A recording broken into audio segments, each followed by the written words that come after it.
Hey guys, Amelia here. Thank you so much for watching. Today we are talking about dressage self-talk. And this is something that we all could use to improve our riding. Okay, so how many of you guys wake up in the morning and say to yourself, I am the best dressage rider ever. I'm gonna go out there today and have the best ride ever on my horse. I know I can get everything accomplished that I need to get accomplished. Comment below and let me know if that's you. I would say that most of us, on the other hand, wake up in the morning and think, oh my gosh, I hope that I can get the flying change. I'm going to try to sit back when I canter my horse today. Today, I'm gonna try to be brave. I hope that my horse goes past the spooky object. So comment, let me know what it is that you wake up in the morning and obsess over that could go wrong in your ride today. So let's first talk about some of the common mistakes and the traps that we fall into with our self-talk. So one of the most common is focusing on the past. In riding, it's really easy to focus on the past. It's easy to focus on an incident that happened in the past, like that day that maybe you fell off your horse, and to just replay that over and over in your mind, and to make that one incident in the past such a big thing that you forget about the present and the future. That's number one. The second common mistake that we do with self-talk is focusing on your weakness. So focusing on that one thing that you struggle with. So maybe it's the canter, that you focus over and over again in your mind about the canter and how hard it is and whether or not you're going to be able to get the canter today and what could happen if it goes wrong. So focusing on the weakness. The third common mistake with self-talk is focusing on things that you can't control. So for example, the weather. Like, oh my gosh, it's windy and I don't know if I'm going to be able to handle it. So the weather, what other people are doing, like if someone else is riding in the arena with you, how your horse is that day, whether they're fresh, whether they're lazy. So those are all things that you can't control, and you shouldn't waste any time worrying about them. The fourth common mistake with self-talk is negativity. And I think this is a big one, is focusing on the negative, like what could go wrong, the bad things that happen, instead of really trying to focus on the positive things.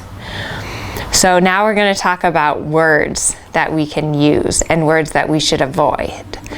So when you're talking to yourself and getting yourself psyched up for your ride, one word to avoid is try. So try is not a good word because it kind of implies failure. Like, today I'm going to try to canter my horse. That means that it may or may not happen. So when you psych yourself up for your ride and you're going to get on, you can't use the word try. Another word that we don't want to use is can't. So I never allow my students to say, I can't do X, Y, and Z. I can't canter my horse. I can't keep my hands down. I can't sit back. Those are all really bad self-talk words. Another important word not to use is the word not. That's funny. So saying things like, today I am not gonna fall off. That actually kind of tricks your mind, and you're thinking, today I am going to fall off, because your mind doesn't register negative. Your mind doesn't register don't, your mind doesn't register not. So using like, I'm not going to put my leg too far back. I'm not going to put my hands too high. That's not good self-talk. You need to tell yourself what you are going to do. So I am going to put my leg where it is. I am going to keep my hands down, which leads me to words that you should use. So when you are doing your self-talk before you ride, you should use words like I will and I am.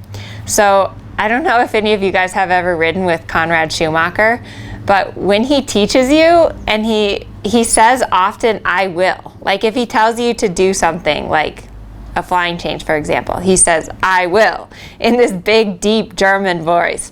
But it really helps because it's like, it gives you that mindset of like, I will accomplish this. I am going to do this. I am a good rider. I will do this today. And that's so important. This leads me to, why is self-talk so important? The number one reason that I think it's important is for your horse, really. Like, I'm all about the horse.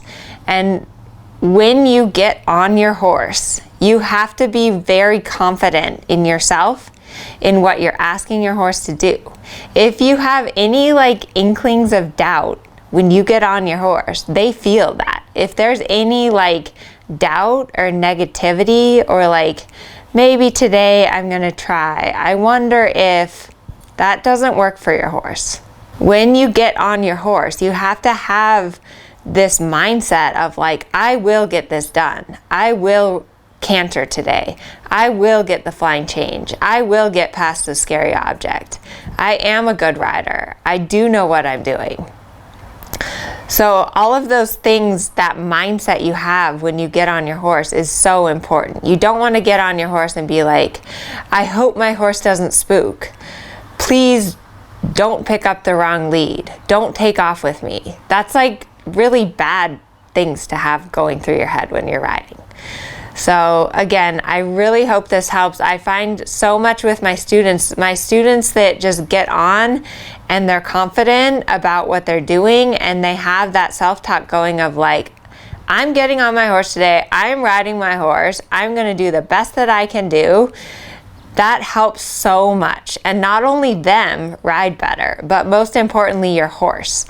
If you are riding around and you're doubting yourself, your horse is going to feel very, very insecure.